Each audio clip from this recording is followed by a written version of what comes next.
Excited about the Bible studies this morning. They were on fire. And for those of you who are just joining in and coming in the room, Shabbat Shalom to the 12 tribes worldwide. We start here at 11 in our Bible studies, and sometimes they're just good. Today I was in the men's class, and they were talking about Absalom and the battle of Joab, and that thing. It was written 2,500 years ago. Sounds like they wrote it this morning. That's how up to date it is. That's how, what do you call it? It's,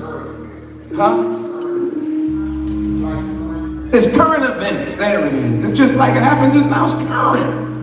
And it gave us encouragement. The women had a great class. They just now got in, so hallelujah. I'm glad everybody's in the house. Annah Jack is in the Come on, give her a hand. Always happy. And Jazz, what we got here? All right, Anna, come on. What are we going to do?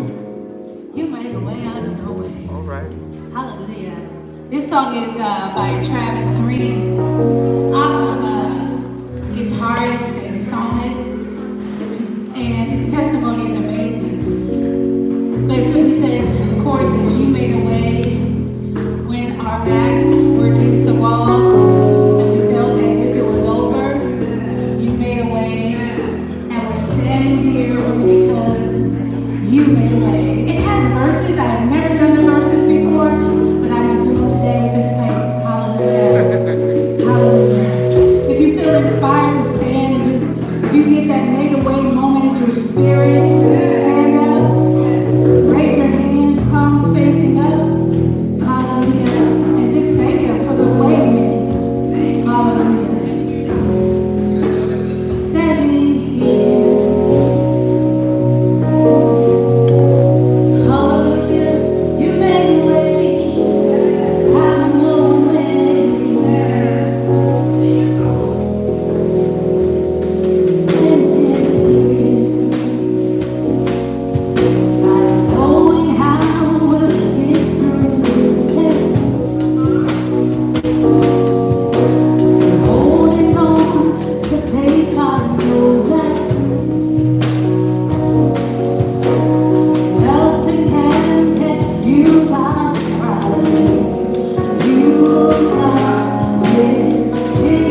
bit higher, yeah. So then we're going to learn. Hallelujah. That's the Thank you. A minor.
Did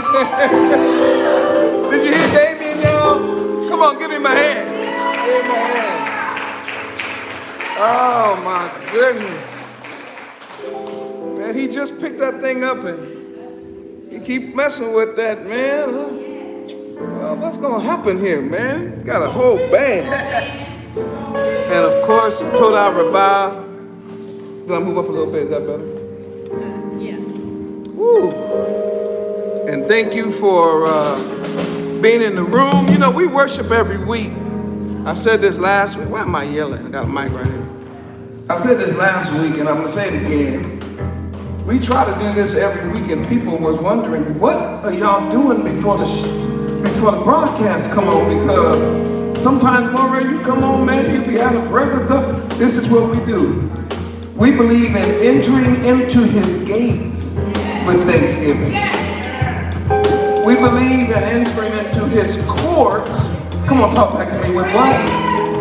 We're not coming here with no long face looking like mules. Come on. We, the children of Israel, we are Yahudah. And part of who we are and what we are is the praise of the Most High Yah. So when you hear us just in here, you know, we love one another, we look at each other, we smiling that we all still here. So yeah. And then we got Javon on the key. We happy to have him. Come on, give him a hand. And then of course, Jasmine on the drums doing a fantastic job holding down the rhythm section. And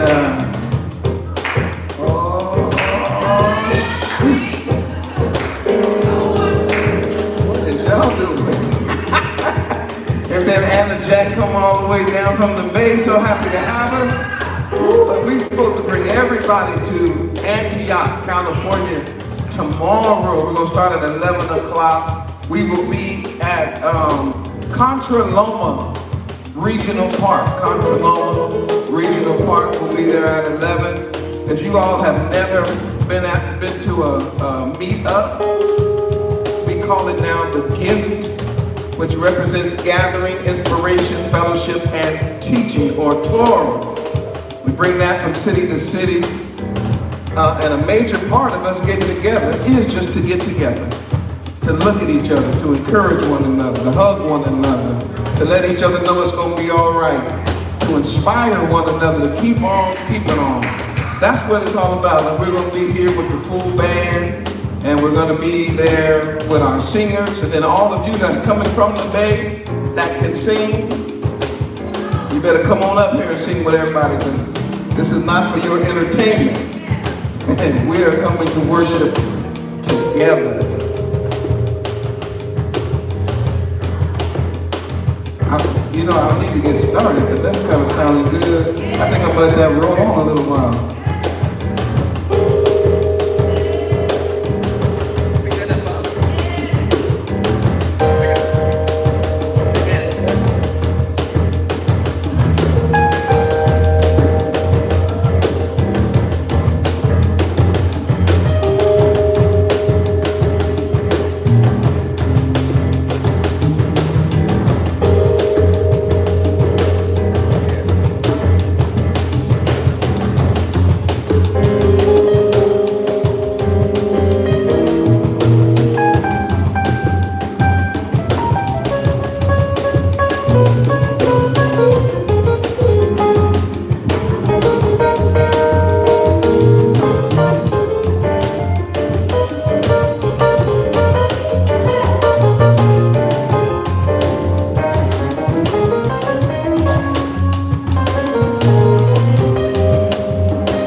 Glad everybody's in the room. And I hope that on this Shabbat, you are feeling good like a Hebrew should. Hallelujah. Already have almost 200 people in the room. Those of you that's in this room, hallelujah. One good time to the whole world. Let's say Shabbat Shalom.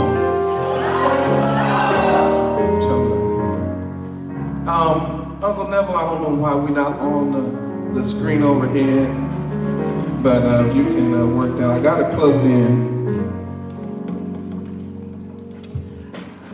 You know, I'm between two things today. Matthew chapter 10 and was where I was supposed to be.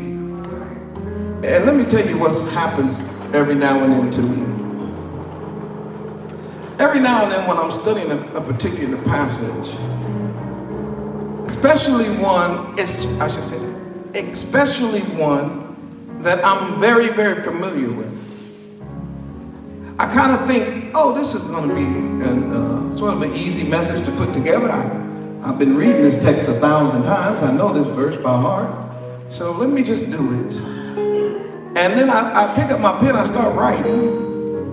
And then it seemed like the Ruach, I don't know if he likes just messing with me or something. It's like he prompts me, hit me on the shoulder, say, you ain't seen this. I'm like, wait, what? He prompted me again. He said, you haven't seen this. And that's what happened to me in Matthew chapter 10. There was some stuff in there that I didn't see on the message I was going to share today. And I don't think I should share my message until I get it together, especially when he shows me something, because it tells me he wants all of Israel to see what has been covered up. All right? So I said, all right, Most High, then I want to share something with Israel, and I prayed about it. And he took me to a message that I delivered almost 11 years ago. And when I saw the message, I couldn't believe it that this is where I was going, because I was inspired. I was doing a study through the Psalm, and I was inspired by a writer who commented on this particular text. And I, at that point, put a message together and delivered it. But since then, he has opened my eyes to so much. But I never forgot this passage, ever. And I pray that after I share it with you today, you'll never forget it either, because it's a very beautiful passage of Scripture. And it's something that if we can keep that in mind, it can help us survive the difficulties of the last days. Go to Psalm 119. Psalm 119. And we're going to start reading at verse 81.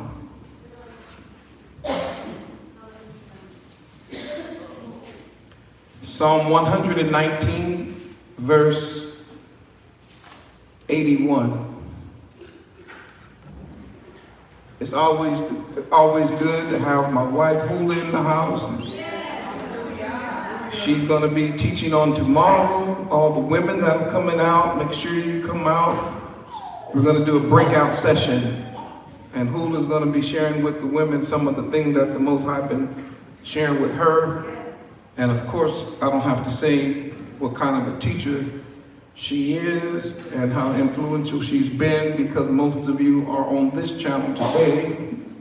Because in a roundabout way, we were on her channel. and my recommendation popped up on the side. Because y'all said, is she married? So you start searching. Who is her husband? Then it popped up me. Yep, I's the husband. We are a team, and we work together and we discuss Torah and Torah principles all the time. So it has literally become life for us. It's not just something that we do as teachers, but just as people.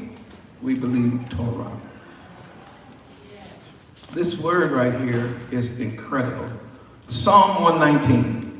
We're going to start at verse 81, and we know that's the kaf, and it represents the palm of the hand, which will also represent Yah's blessings. It represents to be in his hand, the kaf. A lot of people didn't know what those words were in Psalm 119 that preceded each section. Aleph, Bet, Gimel, Dalet, Pei, Vav, Zayin, Chet. And then you found out later when you woke up, this is your Hebrew language in your Bible. This is your Hebrew alphabet embedded into Scripture. And Jazz and I were talking about this. The more we studied the Psalms, the more we saw the alphabet embedded in more Psalms than this. That they literally start off with Aleph, then Bet, then Gimel, Dalet, and each line takes us through the alphabet. And I believe that's what Psalms are designed to do. Psalms are to help you memorize the Psalms. So if you can remember the Psalm, then you can memorize your alphabet and words and all that. All right, I'm just trying to let everybody get to where I'm going. In verse 81, it says, my soul fainted for thy salvation, and that word is Yeshua. So my NeFesh is literally thirsty, fainting for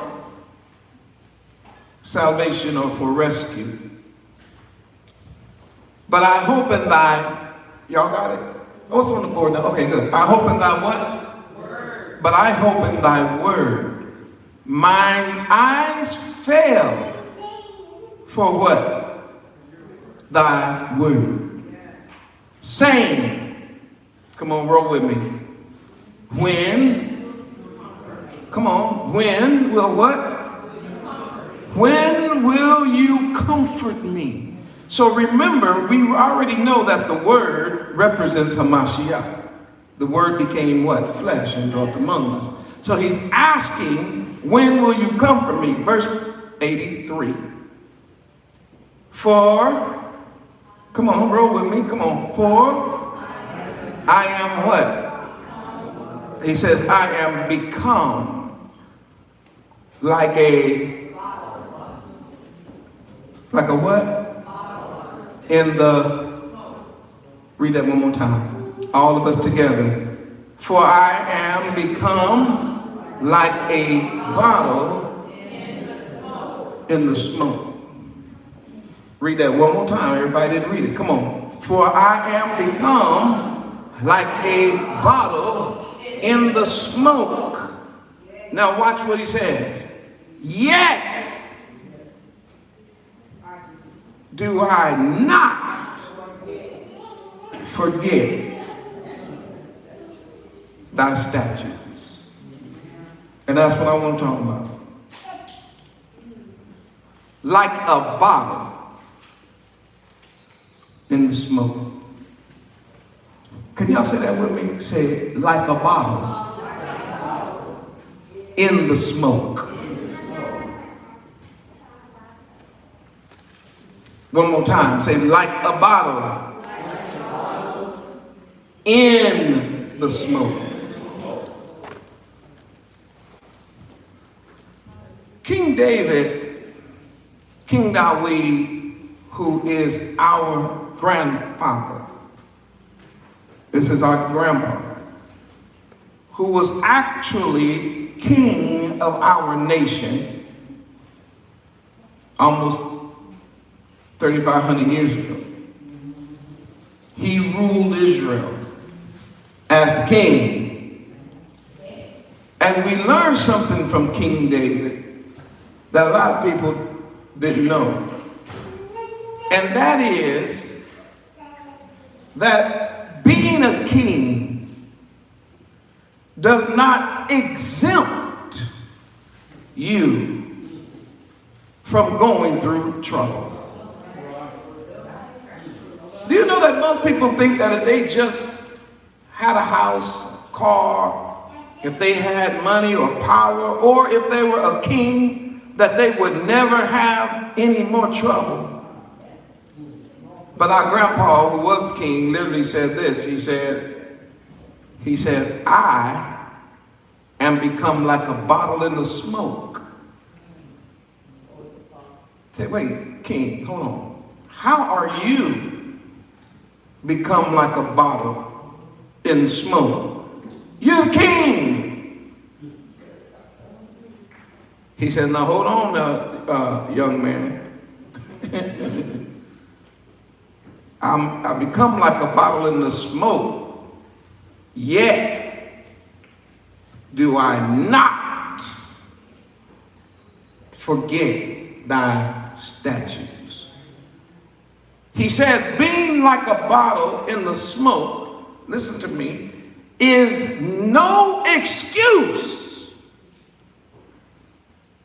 for abandoning the statutes of Abba Yah. Say that again, Moray. Okay, let me break it down. Being a bottle in smoke does not give you the license to say, I ain't gonna study no more. I don't wanna read no more. I don't wanna work in the kingdom no more because I'm going through it. Are y'all hearing me?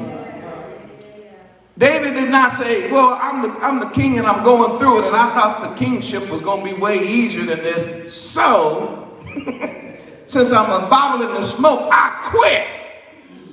Did he say that?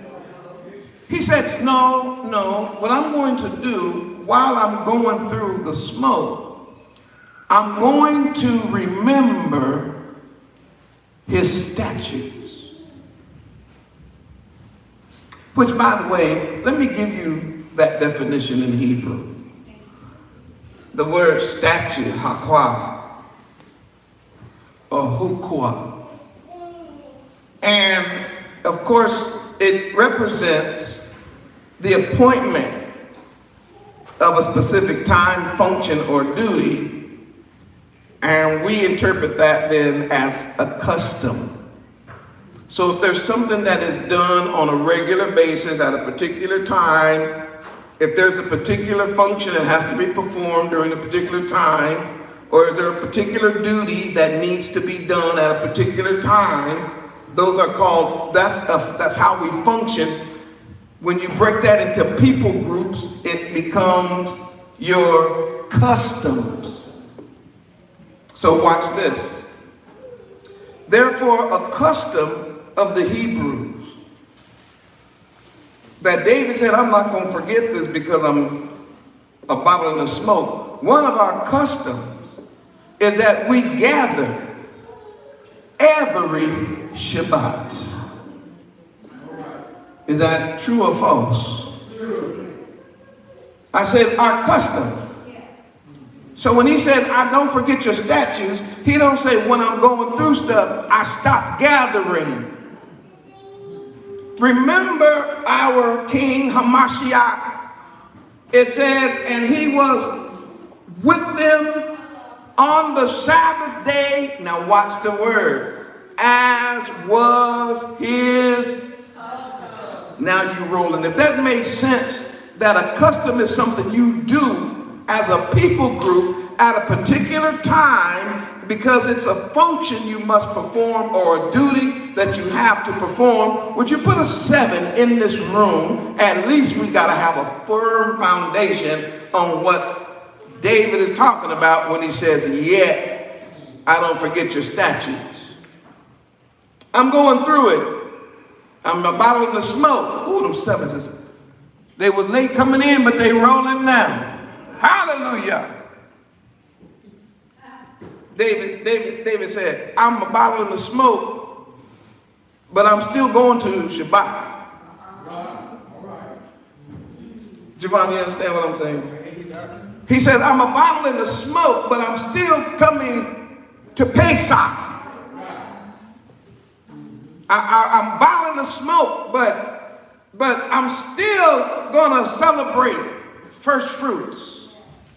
I'm going through it, but I'm not going to forsake the week of unleavened bread. It's my custom. I'm going through it, but I'm not going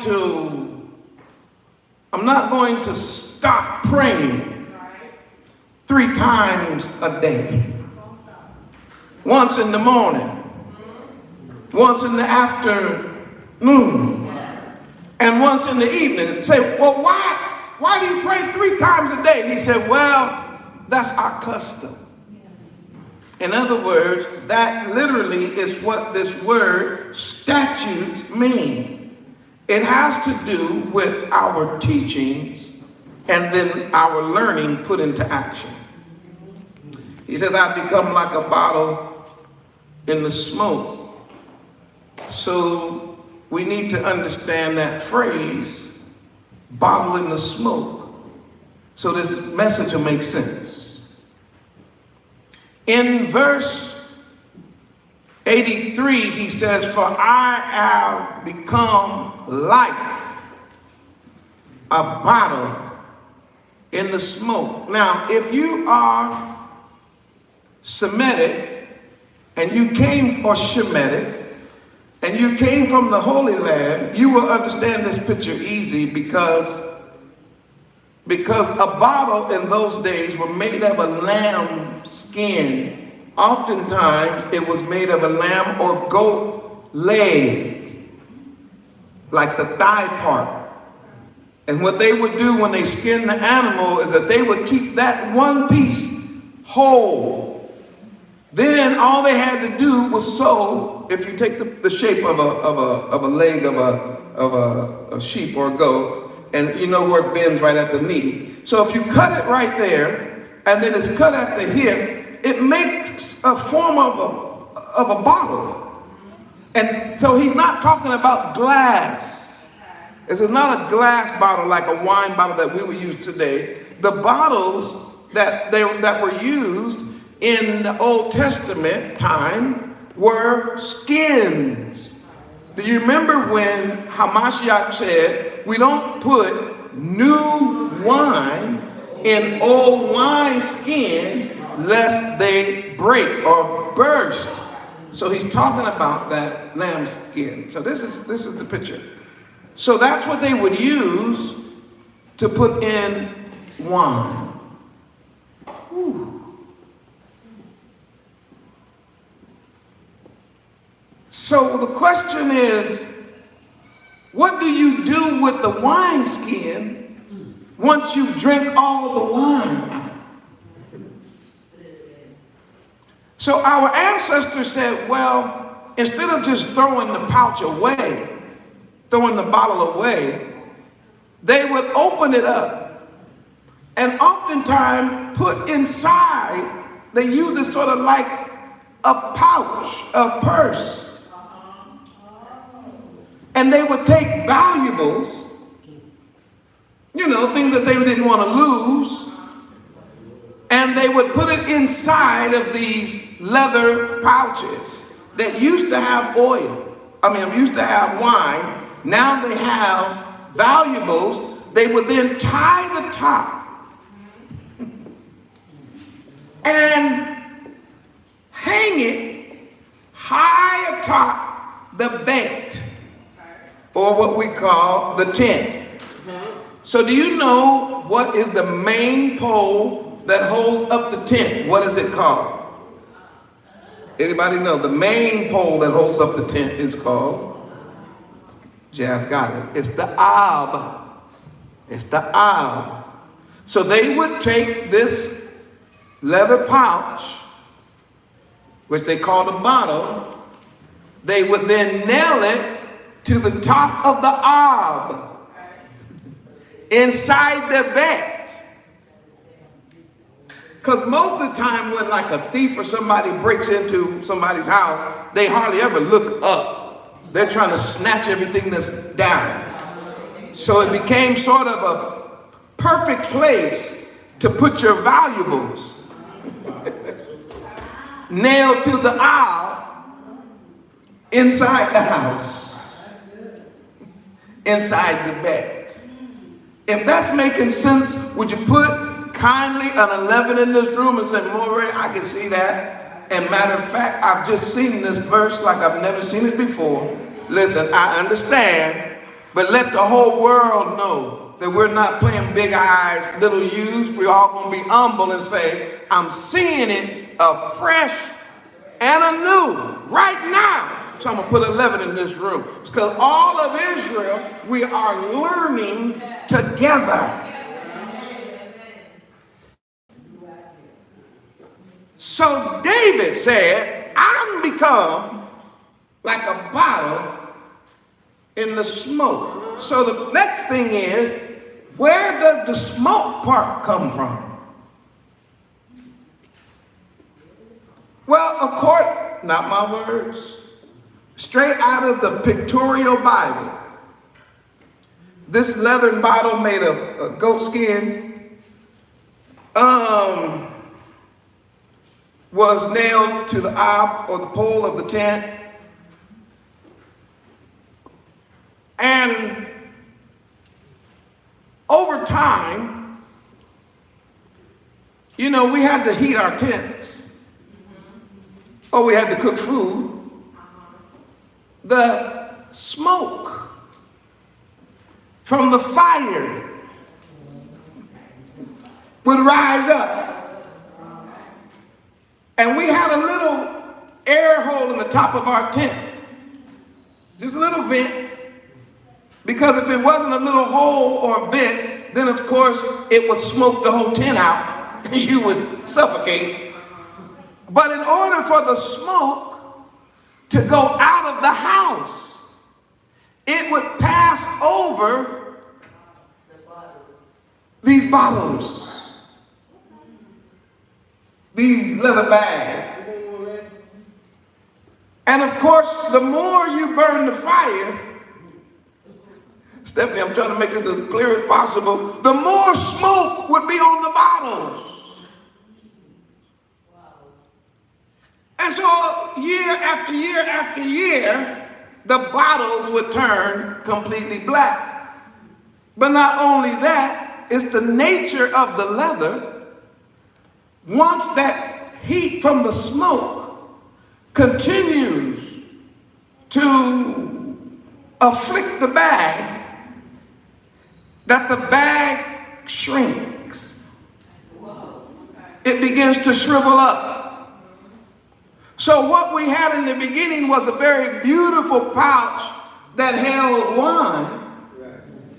Now is a soot-covered, shrunken, black piece of a bottle hanging from the aisle of the house. And your king, your grandfather, King David, your grandpa, being the poet that he was, when he was studying the law, he looked up and he saw that bottle in the smoke and said, that's like what I've become.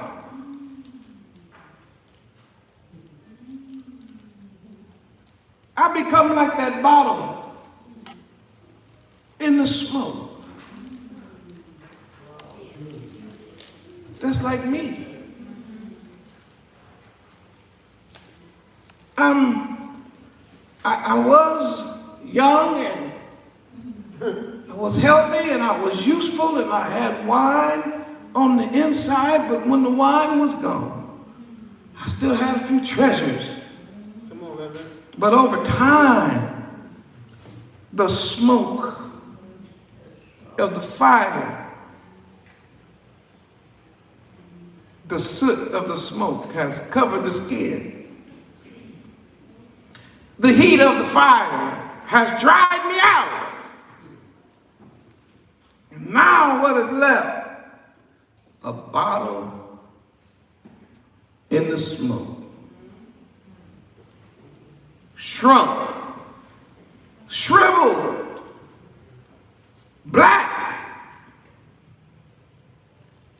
That's like me. I'm like that bottle. He said, but I have not forgotten his statutes. I'm going to give you 3 quick points. I'm out. Watch this first one. Yah's people will always have their trials. In other words, Yah's people get put in the smoke. I didn't say they accidentally end up in smoke. They don't wander around him. No, they become like a bottle. In other words, Yah's people get put in the smoke. Secondly, first one, Yah people have trials. Number 2, Yah's people feel, F-E-E-L. Yah's people feel their trials. Because I've heard some people say, well, you know all you do, you gotta have faith. And then you won't have to go through it and you won't have to feel nothing. And thirdly, Yah's people don't forget Yah's statutes in trial. I said, Yah's people don't forget. Let's go to point number 1. Yah's people have trials. I know people don't want to believe it, but being a follower of Yah does not make you exempt. Because some of y'all mad right now at Yah because you going through a trial. Because somewhere along the line in your life, somebody told you, all you got to do is follow Yah and you won't have to go through no trials. So you started following Yah so you wouldn't have to go through trial, and then all of a sudden, you in a trial. So instead of getting mad at grandma and auntie and cousin and Uncle Ray Ray and Deacon Jones and Pastor Big Bottom, you mad at Yah now.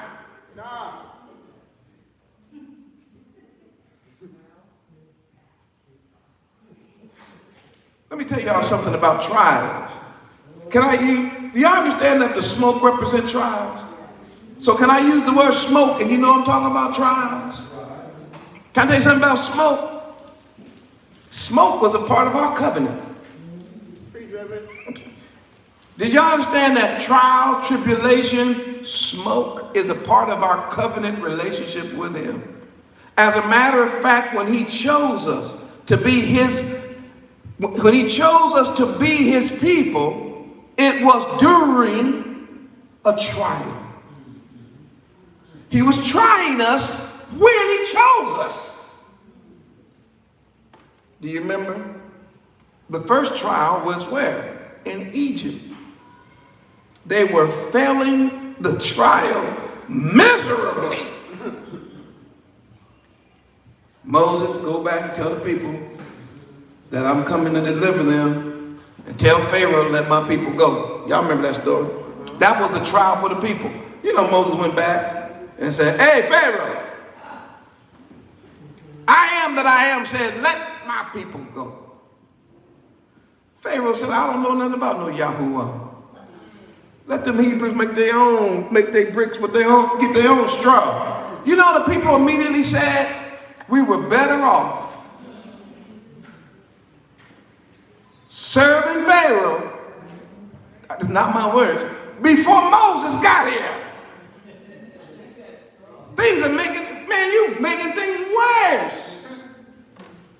It was a trial.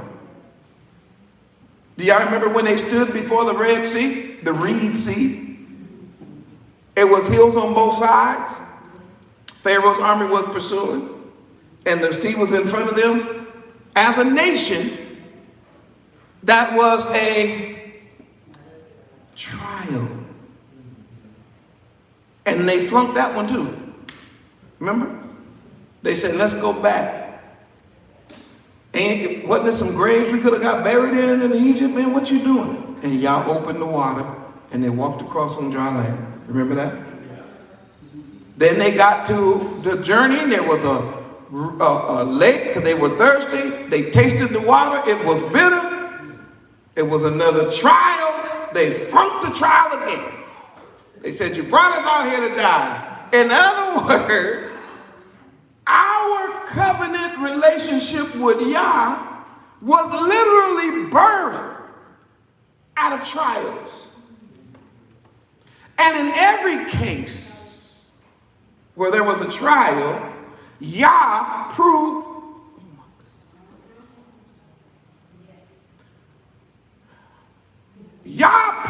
faithful. He did not remove the trial. He enabled them to go through the trial so they could see his faithfulness. I think y'all understand that trial is a part of our covenant relationship. Put a 21 in this room. And those of you that's in this room, say hallelujah. If you believe in your heart that this particular journey that we're on right now is always going to be peaches and cream, tiptoe through the tulips, peace and safety, perpetual happiness, never shed a tear, freedom from sickness and pains of this mortality, then you the one deceived, not the Bible. And for sure not Yah. When I was in the Christian church, there was a teaching that went out. Now, the old preacher didn't go with this, but the young fella, they bit this line. They bit this hook, line, and sinker. They were preaching the message that if you just have faith, you would never have any troubles. That was so popular back in the late 80s. They were telling people, if you have faith, take your glasses off. You don't need no glasses. So you had Hebrews bumping in the cars and bumping in the telephone poles. They said, man, if you just have faith, man, you can just lay your hand on whatever you want. You can claim it and name it and claim it. And the idea that we fell for that. They said if you have faith, you'll never get sick. And yet the very people who made the statement not only got sick, but are sick and dead today.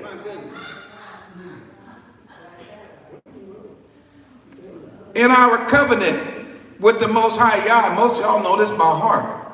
In Deuteronomy, we know that the covenant is repeated more than once. But I just want to bring Deuteronomy 28 into the picture again because it is concentrated in one chapter where our relationship has in it obedient blessings and disobedient cursings. That's in our relationship with him. And there's no way you can read the book of Deuteronomy and not see that trials and tribulations are going to be a part of the walk of the Hebrew Israelites. We're in a covenant. So, listen, if a covenant with Yah brings privilege, it will also bring chastisement as a result of misusing that privilege. Did that make sense? Everybody want to be in the covenant because of the privilege. But nobody wants to deal with the chastisement of Yah when we break the covenant of privilege. In other words, you want the houses that are built without hands and the vineyards that you don't have to plant and the fields that are green with grass and flowing with milk and honey, but yet you don't want to keep the laws and statutes and commandments of the Most High, and you think that he should not chastise you. Citizenship with Yah is a privilege, but also understand that to whom much is given, come on, talk back. Much is what? Much is required. So therefore, trials are given to us by Yah, and He has determined what trials you get and what trials I get in order to prove our worth to him. So don't look across the room and say, how come you got this trial and I had to have this trial? Because if we sit in this room right now, everybody gonna look at the one next to him and go, my trial is worse than yours. And because we cannot directly blame each other, we inevitably end up blaming Yah. Because I can know everybody in here know me, I can look at your lives right now, and I know what trials, because me and you have cried together, shared together, talked together, or whatever together about your trials and my trials, right? And all of us wish Yah would have taken all them trials out. But may I say this? A faith that can't be tried, can't be trusted. King David said, being a king don't help you, don't mean you're going to escape trouble. Did you hear Job? Job said, all my appointed time. What do you mean? He said, man, look, I'm going through it. And really, to be honest, y'all, I think Job still wins when it comes to the worst trial ever on planet Earth. I think Job still wins. Other than Hamashiach, ain't nobody suffered like Job. And yet we read Job all the time and be like, getting strength from Job. And Job was like, yeah, but you didn't lose all your kids. And all your cattle, your body covered with sores, and your wife tell you to cuss Yah. You didn't have 4 friends come sit next to you, and 3 of them beat you down theologically for hours and hours at a time, and you too weak to even cuss them out. You got to just deal with it. I'm just trying to show you something. But at the end of his life, we all gather strength from the trial he went through. Abraham had trials. Yah told him that he had to put his own son and baby mama out. And he loved her. He loved him. But when that boy tried to play cowboys and Indians with Isaac, we didn't go have it. You're not shooting no arrows at the promised son. You got to go, son. I said, Abraham had his trials. Anytime you got more than one woman and babies, you got trials. How about when they got older? Remember? He told them, come offer your son. What son? Your only son, boy, you know what I'm talking about. Talking about what son? Isaac. But I'm 100, I can't have no more kids. That ain't the point. Take him up to the mountain. See, everybody has trials. The question is not whether or not you go through trials or smoke. The question is, what do you do in the smoke? And if I had time to go through all of the biographies of all of our patriarchs, you would see that not one prophet, not one apostle, not one martyr, not one disciple of Yahuwah made it through this life without being severely tried. As a matter of fact, we discover really what happens is Yah pins or nails these fellas up to be like bottles in the smoke. Sometimes I say to myself, are all of us Hebrews just born for trouble?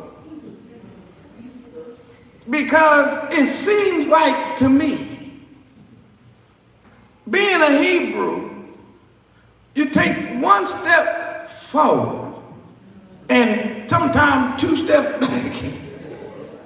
I mean, it seems like just being a Hebrew, you end up being born on the wrong side of the track. You're a Hebrew. You just come out and your color is wrong. Do y'all understand what I'm saying? You ain't done nothing, just born.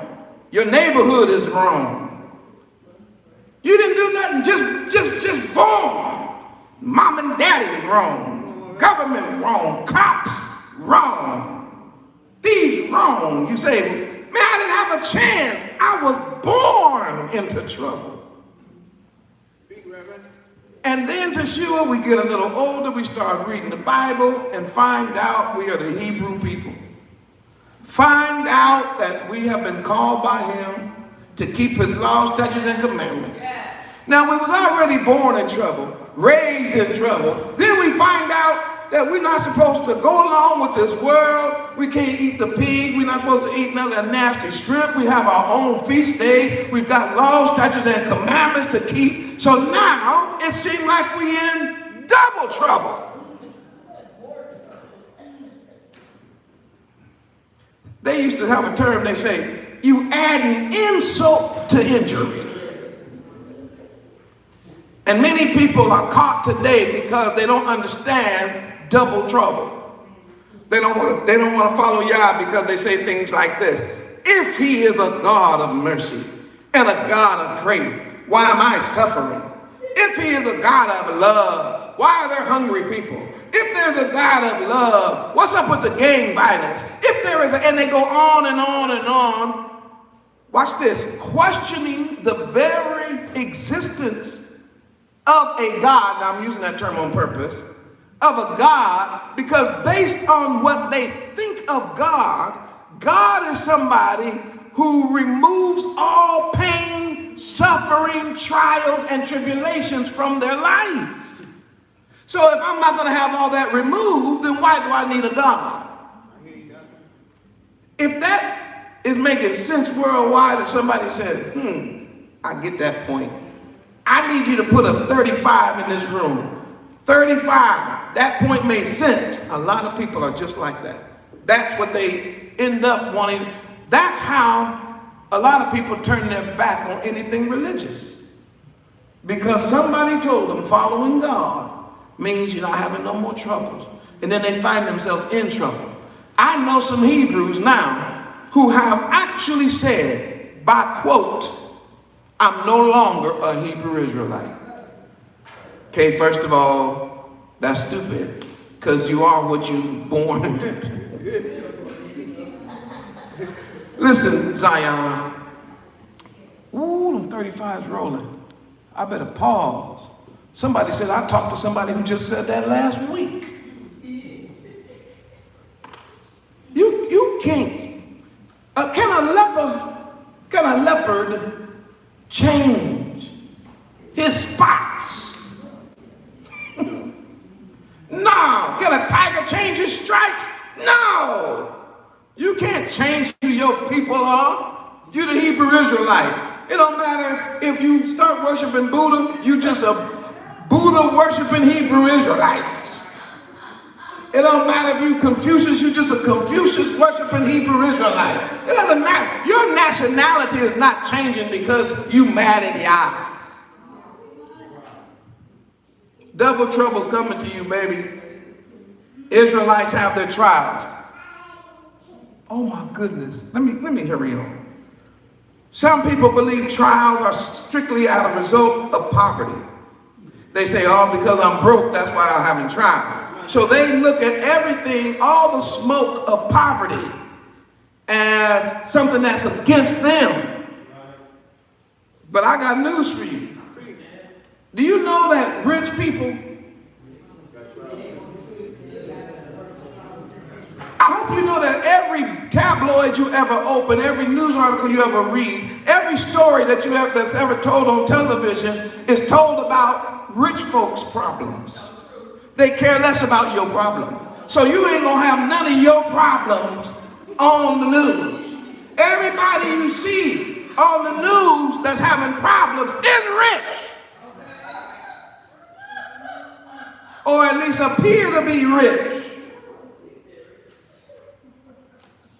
They jumping out of windows, shooting up each other with drugs, planting bombs on one another, blowing up this, tearing up that, strangling this person, strangling that person, lying on this person, cheating on that person. Some of you Hebrews, I've been saying this for 20 years. I'm going to say it for another 30 if y'all allow me to say it. Some of y'all can't sin on the level that other folk can sin because you don't have the money.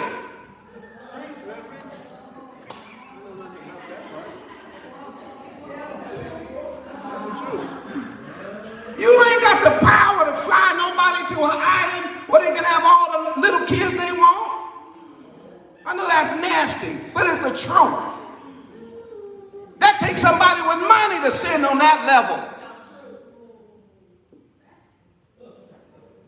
The reason why pedophilia is so big in the quote-unquote Catholic or Roman Catholic Church is because they got money. If that's your problem and you do that in your little Baptist church, you're going to prison.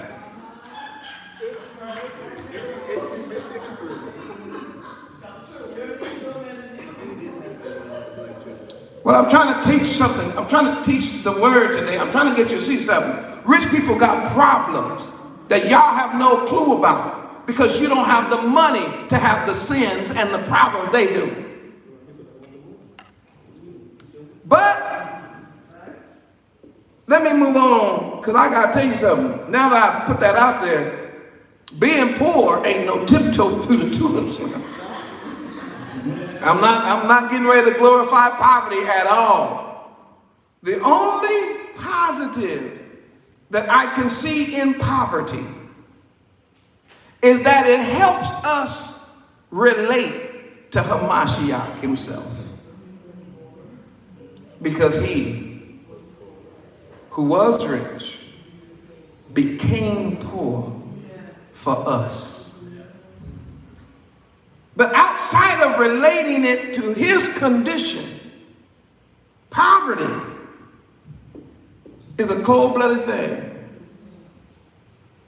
It causes smoke. I'm gonna go faster.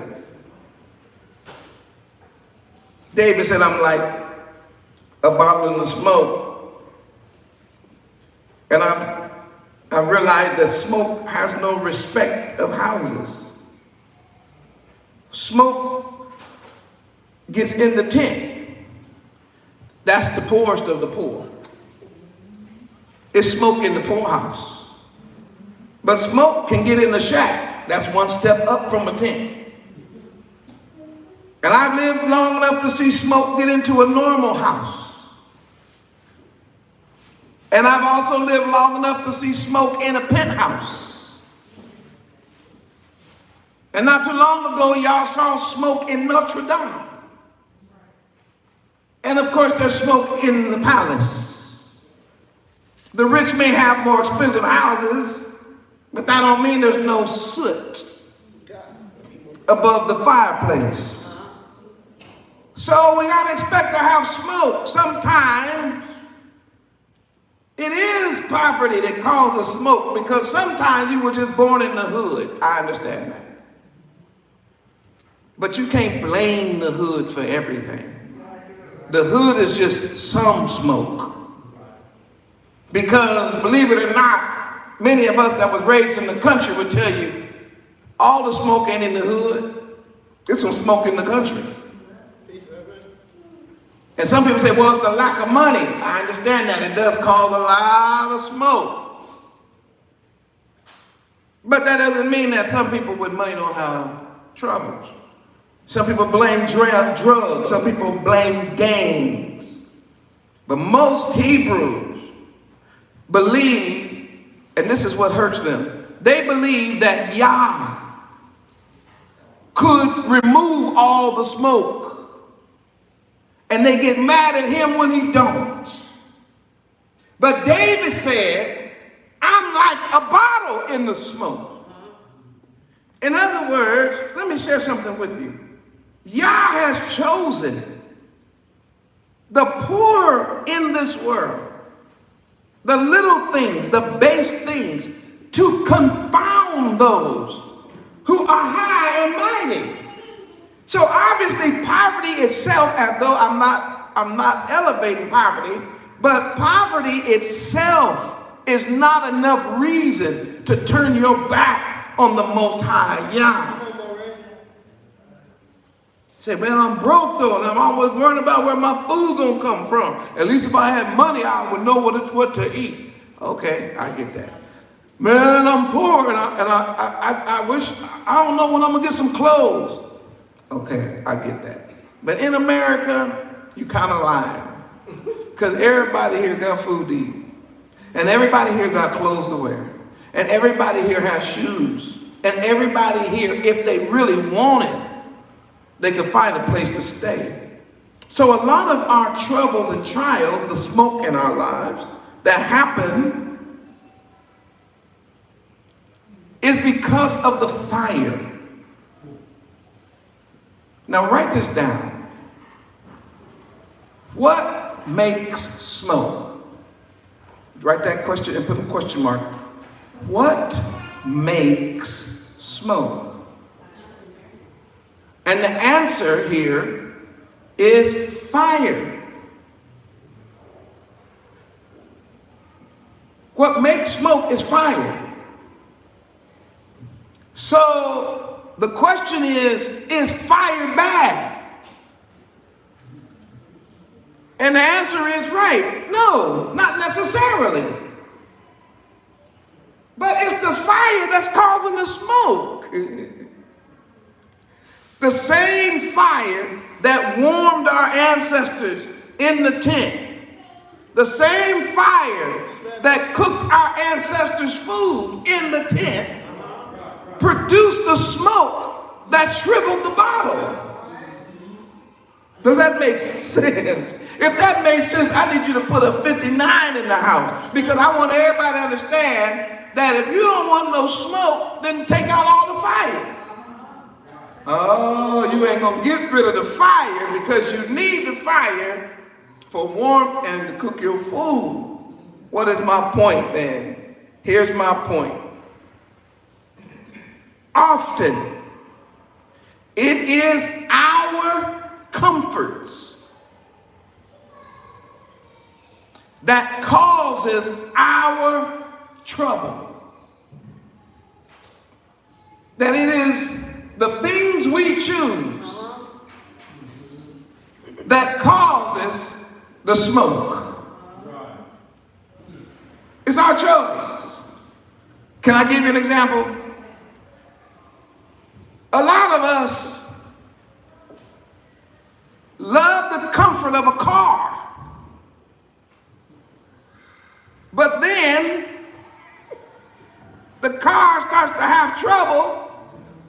Now you're getting smoke from the car that you love so much, and now you're cussing out the car. You chose the car. You liked the car. You were driving the car, but now you're mad when the payment come around. So the thing that you wanted is now causing smoke. How about electricity? Everybody cussing out the electric bill, but you sure ain't got no problem turning the light on. How about you light a candle and live by oil or something? Oh no, you like turning your lights on. You like running the microwave. You like running the washer. You like running the dryer. So you complaining about the bill, but you are enjoying the comforts of what the electricity is doing in your house. Can I give you another one? People talk about how they're struggling to pay the rent. You the one chose that apartment. You knew when you asked your cousin to lie on the application, it was too much for you to afford. You know when you had to have somebody co-sign for you that this apartment was out of reach. Why are you now mad? Why are you now troubled? Why are you blaming Yah? I ain't even got enough to pay my rent. You knew that when you lied on the application. It's quiet all over the world.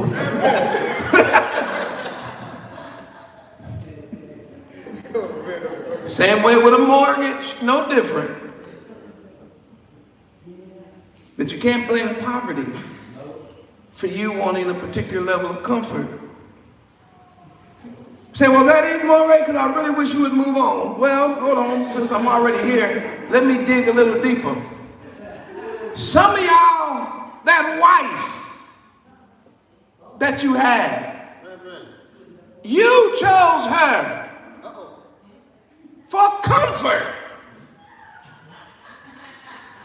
Mama tried to tell you, I don't know if that girl's right, babe. Mama, you don't understand what that girl putting down. Caledonia. Daddy tried to tell you, hey man, that girl may not be, that young lady may not be your wife, man. She's a cool person, but I think you should marry her. Dad, you don't understand, you don't understand. And some of y'all even say stuff like this. God told me, and this is my wife. You put it on him. Before you was a Hebrew, you said, the Lord told me. This was my woman. She brought you comfort. Now, fast forward a few years, and all you can see is smoke. Smoke. Oh, I can't understand how I got with you. What am I doing in this situation? Man, do something with yourself. Where'd your attitude come from? You wasn't acting like this when we got married. Blah, blah, blah. But now you're mad at God. I'm using a term on purpose. Because when I use the word God, I'm talking about that pagan god of fortune. Because that's who you were claiming. You weren't talking about Yahweh.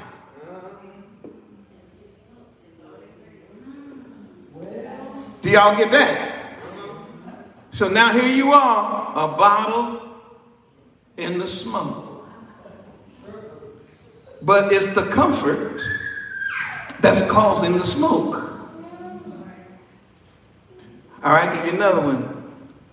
That husband you married. All right. Everybody try to tell you. Now you told your mama. You told your mama. When she said, I don't know about him, you said, have you looked at him lately? He is fine as wine. He's built like the column in Athena. You ain't seen him? He got swagger. Have you seen him? His hands are manicured. His feet are Mama, you ain't understand me. Mama said, but I don't know about him. All of a sudden now you can't tell nobody. Can't nobody talk to you. So you go on into it. I'm dealing with bottling the smoke.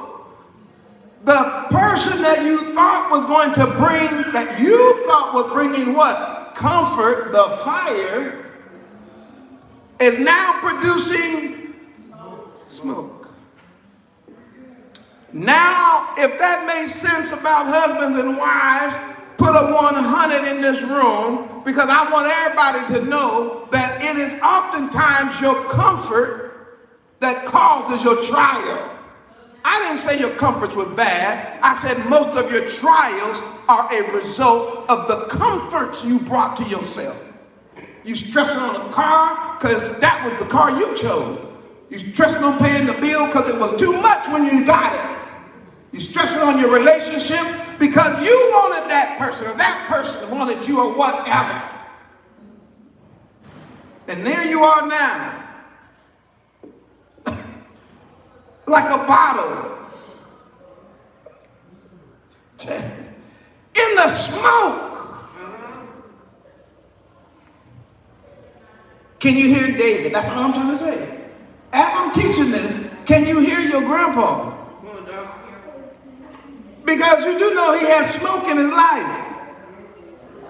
And the reason for his smoke, most of it was a result of his choice of comfort.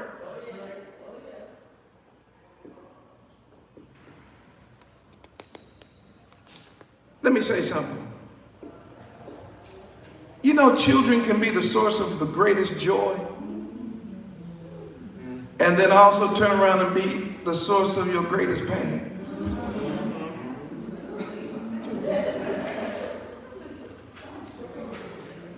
But once again, fire, what you wanted, what you causes the smoke.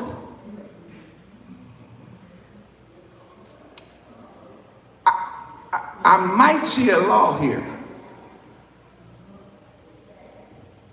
And I think there's a law that might say you can't have good without having some bad.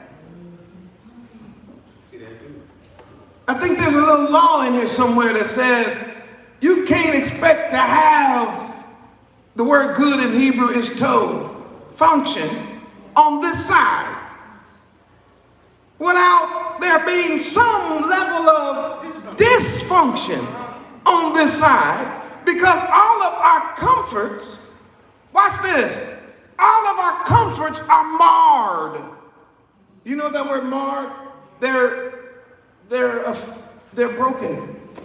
Everything and everybody has flaws. So whenever it is that you're trying to place all of your weight into your comfort zone, you're going to realize that your comfort zone is not designed to carry your weight. And when it starts to let you down, now you're mad at Yah like a bottle in the smoke. I didn't write this, but I wish I had, because it flows so smooth. The same stream that flows the same stream that flows fertilizer to the land, it can sometimes drown the inhabitants of the land. The same fire that warms and cheers us in the cold of winter, if out of control, can also burn down our house. The rain that brings us food and causes flowers to blossom on the face of the earth can also cause mold and disease. It seems like on this earth there is nothing good without its bad, just like there is no fire without smoke. Wealth doesn't come as just fire with no smoke. It has its trials too. Rich people dying of heart attacks because they can't sleep at night. The poor man, I told you this a million times, when y'all go to sleep, you be snoring so deep.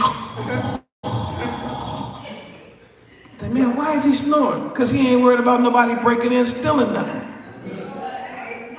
But the rich man is on edge every time he hear a noise. What's that? What's that? I saw a fella had his whole house, I'm not lying about this, he had his whole house wired and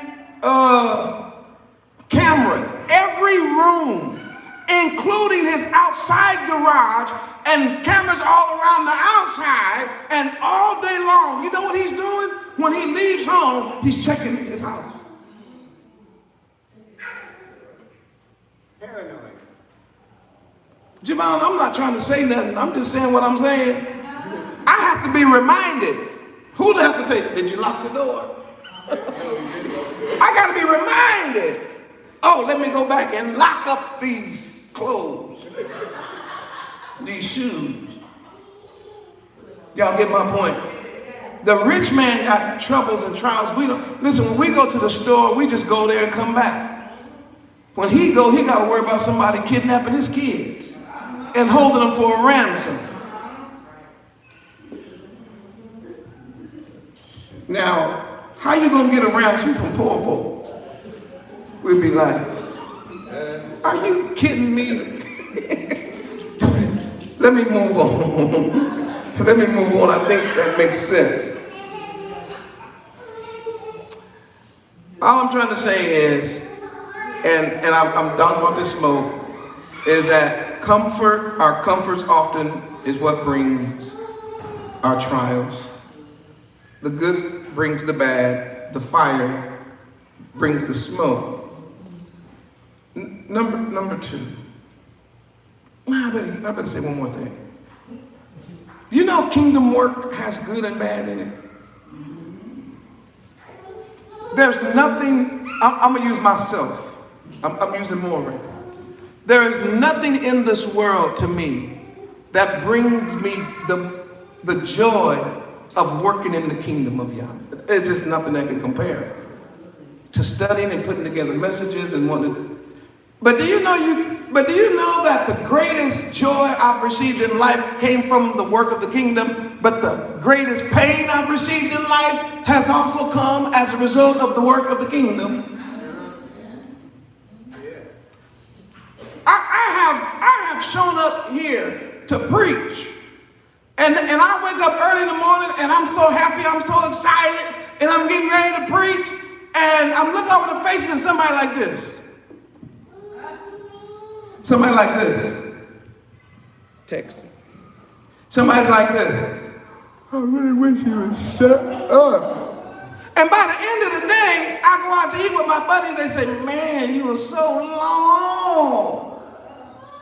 So now I'm happy, I'm way up here when I show up because I want to share the message and sing and dance. But by the end of the day, I'm like, man, I wish I'd just stayed home. Preach to the chickens. Then I get an email. Click, click, click, click, click. More Yoshiyahu. I just want to say that all of that dancing and singing is not necessary. I wish you would just stick to just teaching the word. And I be wanting to cuss them out so bad in my spirit, but I don't. I just delete, because it's easy to go delete, delete, delete, delete. And then I just make it so delete, delete, delete, delete, delete, delete, delete, delete, delete, delete, delete. Delete, delete, delete, delete, delete. You know what they're doing? It's the fire and the smoke, the thing that brings you the most joy. They are now trying to turn it into the pain. Now watch this. It's like I'm here getting ready to play music. It takes me a while to tune up my bass. And then somebody who don't like the bass come and untune it. I pick it up and it's like, burr, burr. So I tune it up again. And then here they come to untune it. Has anybody ever had that in your life? I'm talking about me, but can you testify to the fact that sometimes when you're trying to get your life together, you're trying to go forward, you're trying to be happy, you're trying to stay in a good mood, somebody always knows how to pour water or to untune your strings or to make it, and you'll be like, you know what? But I realized something, that ain't nothing but smoke.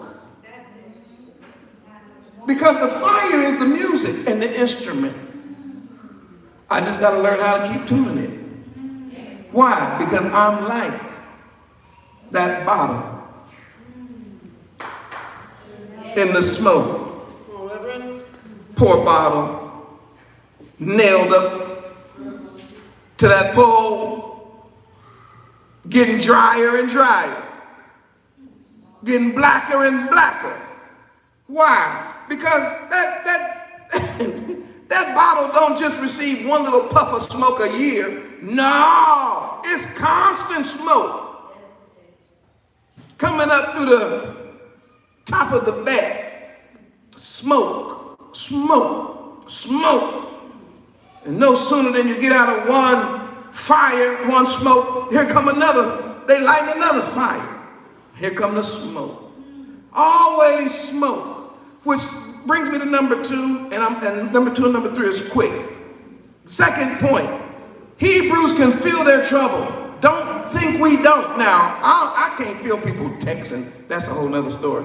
But people feel real trouble like when they can't make their rent, when they cannot pay their bills, when their wife is not cool, when their husband's not good, when their children are out of control or whatever. Being a Hebrew doesn't mean that you have somehow unhooked all of your feelings. As a matter of fact, to a certain extent, you might even feel it more being a Hebrew, because you realize that the only reason you're feeling this is because some kind of way Yah is allowing this. And we have to be careful not to give in to our feelings. But you do feel. You do know Yeshua HaMashiach, our King, has feelings. When his friend Lazarus died, and they kept coming to him talking about, man, if you would have been there, if you, when he finally stood there in front of him, he was like, he wept. Did you hear him on Calvary, on Golgotha, when he said, my Yah, why hast thou forsaken me? He felt that. Our Heavenly Father never told us he was going to take away all of our pain. He never told us that he was going to take away all of our trials. As a matter of fact, he promised us that we would have trials and tribulation. May I say this? Yah does not put us beyond the reach of the flood. What he does is tells you to build an ark. Why? The flood is coming. Now, what we want him to do is say, hey, we want him to do this. We want, Yah, I don't want to build an ark.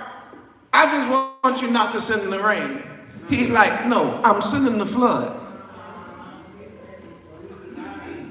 Now what you gonna do? You gonna build the ark and get in it, or are you gonna die outside of it?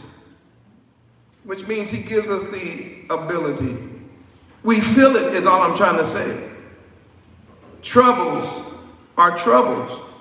Don't trip out. You're like a bottle in the smoke. Don't let people put you down because you can feel your trials.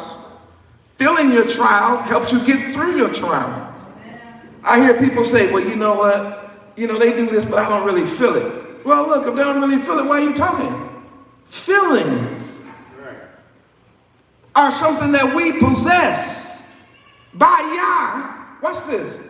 And they affect us. But our problem is not that we show feelings. The problem that we have is when we get in our feelings, we want to forsake his statutes. And why do you want to not teach anymore? Because my students hurt my feelings. Why do you not want to preach anymore? Because the people hurt my feelings. So why do you not want to give no more? Because the people I was given to hurt my feelings. Say, man, why don't you want to be a kind person? Because when I was kind, the people I was kind to hurt my what? Feelings. But David said, I'm a bottle in the smoke. I feel it. But I do not forget. I'm not letting my feelings stop me from going to Shabbat. I'm not letting my feelings stop me from going to the feast days. I'm not letting my feelings get in the way of me studying Torah, loving one another, keeping the 10 Commandments, walking according to the precepts and principles laid down in his word. And that's my last point. Hebrews feel the pain of the trial, but we don't forget his statute. Now his statute, the word forget in Hebrew, you all know, is related to the word zakar, and it means to remember or to bring to remembrance, but it's more than that. It means to speak well of or to speak on behalf of, or it means to stand with or be on the side of, which means David said, my trials never caused me to want to change teams. My trials never caused me to want to follow Baal. Yeah, I'm going through it and I'm looking at other people, they don't seem to be going through it like I'm going through it. I think I'm going to leave being a follower of Yah and I'm finna follow, Ashtaroth, Baal, Buddha, the Pope, the Christian church, or whatever you want to follow. Our king said, our grandpa said, no. It's smoke. Yeah, I get that. I'm like a bottle in the smoke. I get that. I'm shriveled up. I get that. Most of all the wine has been poured out and now I just got a few little things in me that's worth something. I get all that. But no matter, there is nothing that's even closely tempting me to want to jump ship. Come on, Reverend. You say, David, how can you say that? He said, well, y'all must don't know. Heaven and earth will pass away before the word of Yah fails. He said, I'm staying with Yah. Y'all must don't know that in the midst of my trials, it don't change the fact that his yoke is easy and his burden is light. See, sometimes, Javon, because his yoke is easy and his burden is light, we feel like when we don't want it, we can throw it off our shoulders. Get that thing off me.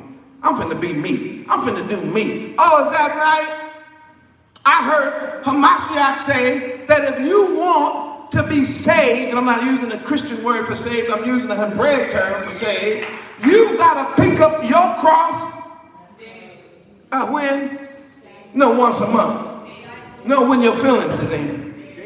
He said, if you're not willing to carry your cross every day, you ain't even worthy to be called my disciple. If that makes sense, I need everybody to put a 500 in this room. 500. That trials and tribulations are not in your life to get you to change allegiance or to make you quit. Your grandpa said, wait a minute, yes, I'm a bottle of smoke. But grandson, granddaughter, listen, I didn't stop, wait a minute, hey, I did not forsake his statutes. Said, Grandpa, you went through it? Did I go through it? Do you want me to tell you my story? I read it, Grandpa, I read it. I said, okay, then understand, sir. But what did you do? He said, I'm going to tell you what I did not do. I didn't forsake his statutes. I didn't throw away his precepts. In the midst of my trials and tribulations, I never swerved from his statutes. As a matter of fact, to be honest with you, I never even attempted to violate his command. I decided long ago to keep moving with him. Say, yeah, but you're a bottle in the smoke. He said, I'm a bottle in the smoke, but he's still faithful. He said, but you're a bottle in the smoke. He said, yes, I'm a bottle in the smoke. But remember, I'm nailed. He said, where you nailed to? He said, I'm nailed to the Ab. So what's the Ab? The Ab represents Abba. And so when he saw the bottle in the smoke nailed to the Ab, which is the strongest pole in the tent, he said, well, at least that bottle is in the strongest and most secure place in the tent it could be. It's fastened. It's fastened to Ab. And so he says to his grandkids, he said, now listen, I'm a bottle in the smoke, but I'm tied to your real father, Yah. I'm nailed. I'm securely fastened to the Ab of the house. Now, let me conclude. David said, I admit I'm a bottle. Most of the wine is gone. Few little valuables on the inside. And I'm the bottle in the smoke. Black. I'm a bottle in the smoke. Shriveled up. I'm the bottle in the smoke. Nailed. But Grandpa got to tell me one more thing. I said, Grandpa, you the bottle in the smoke? He said, yes, grandson. But I need you to hear something else. Did you hear what I said? I said I was a bottle in the smoke. I did not say I was like a bottle in the fire. I said, you need to explain that, Grandpa. He said, listen to me, son. I said I was a bottle in the smoke, not a bottle in the fire. The fire is causing the smoke. But if I, as the bottle, was unattached, detached from the knob and fell in the fire, I would be totally consumed. But I'm not in the fire, I'm in the smoke. I said, but Grandpa, the smoke is still bad. The smoke still gets in your nose. The smoke still gets in your eyes. He said, well, this is what you don't understand, son. The smoke is really only affecting the bottle, but it's not affecting the treasure that was put in the bottle. Yes, it's shriveled up. Yes, it's full of soot. Yes, it's blackened. But just wait until one day when the father and the master of the tent gets ready to take the tent down, and he reaches up and grabs that old shriveled up, soot-filled bottle. Say, what he gonna do? Say he's going to open it up, and that treasure that he put in the bottle is still gonna be valuable. In other words, fire would have consumed it, but the smoke all around it did not burn it up. I need to say something to the Hebrews worldwide. Stop letting smoke act like it's gonna burn you up. I need everybody around the world to just say these 2 words or 3 words. Say, it's just smoke. The next time you go through a trial, say, it's just smoke. Come on, say it one more time. It's just smoke. Poverty, it's just smoke. Y'all understand that? Trials, it's just smoke. Tribulation, it's just smoke. Bad relationship, it's just smoke. Children out of control, it's just smoke. People talking about you behind your back, it's just smoke. Your car broke down, that's just smoke. You have to catch the bus, be glad there's a bus. It's just smoke. You can't catch the bus, get on a bike. Don't have a bike, get on a roller skate. No roller skate, get on a skateboard. No skateboard, put on some tennis shoes. Tell the world it's just smoke. And let the smoke come. David said, now I'm not talking about, because I love this about my king. He says, sometimes I want to be silver.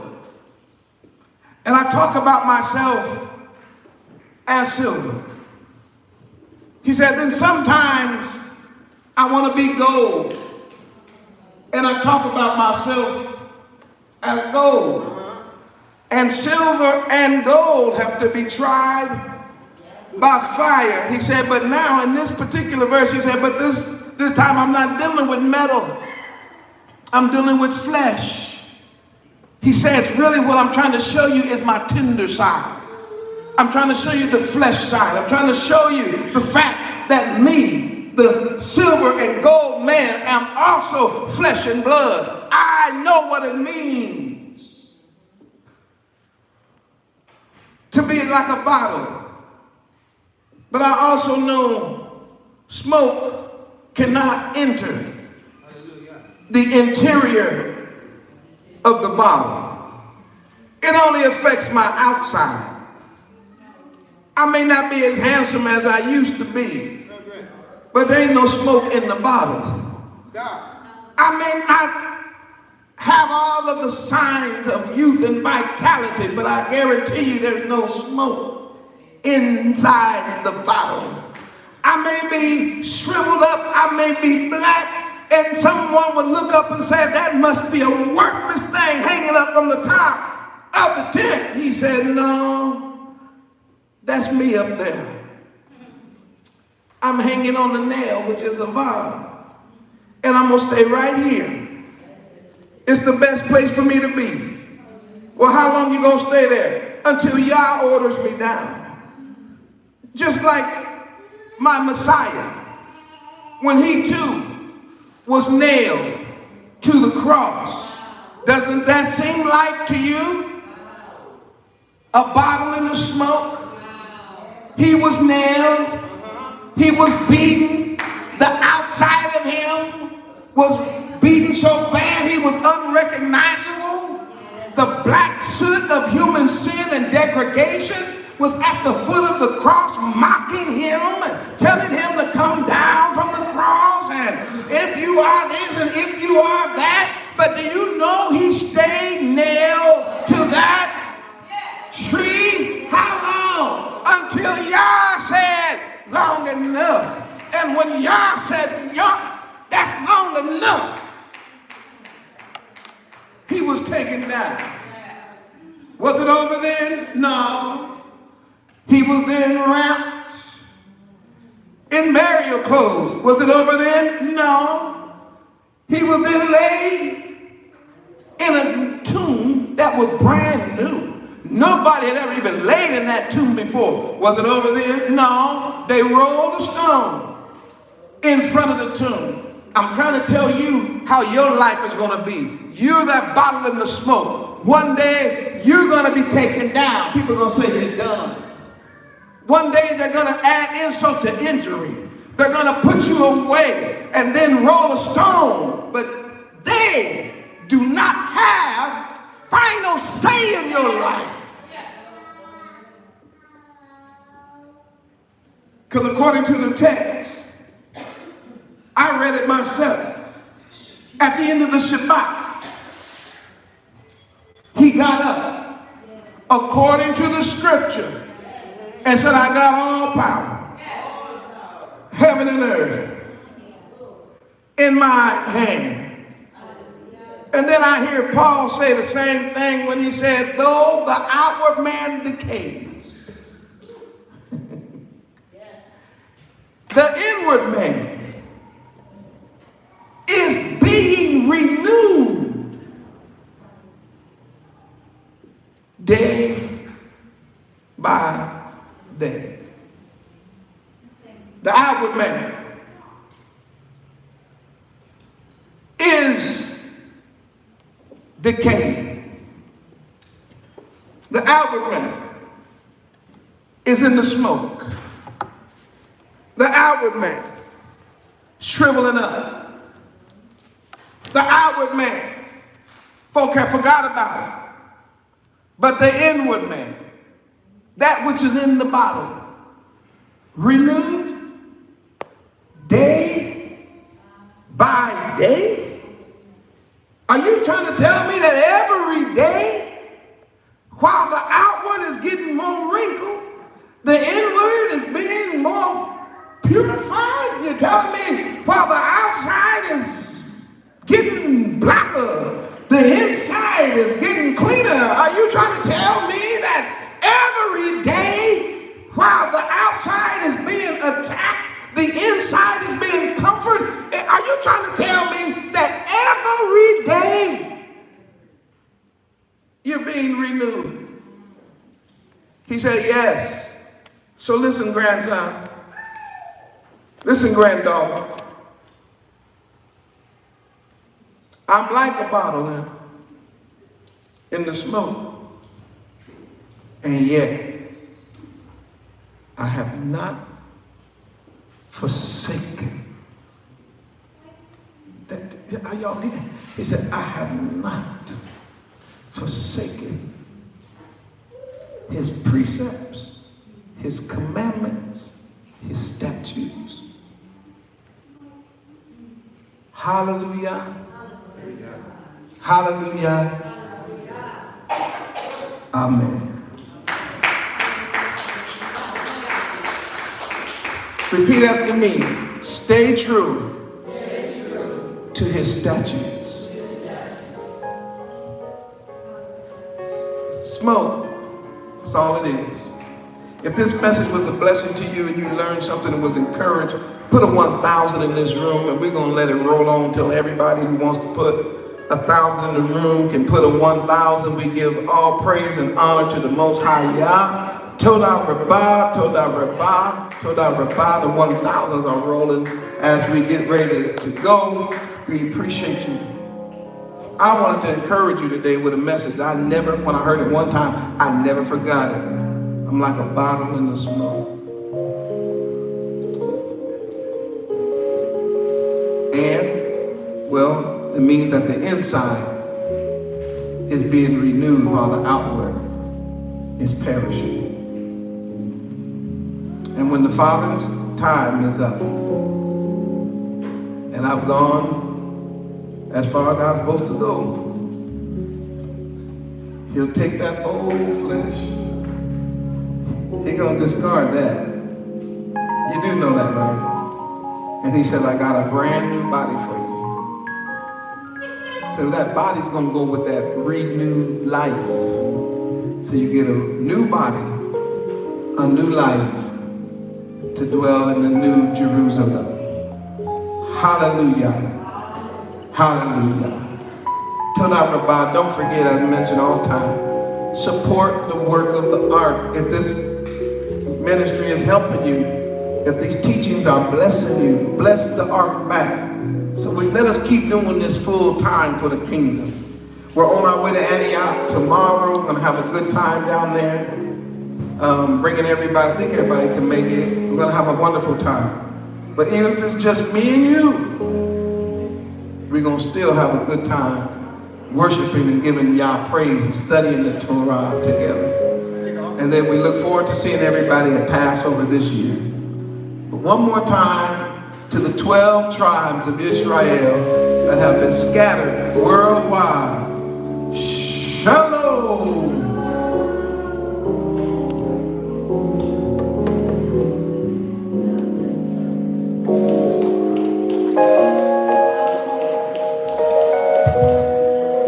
Thank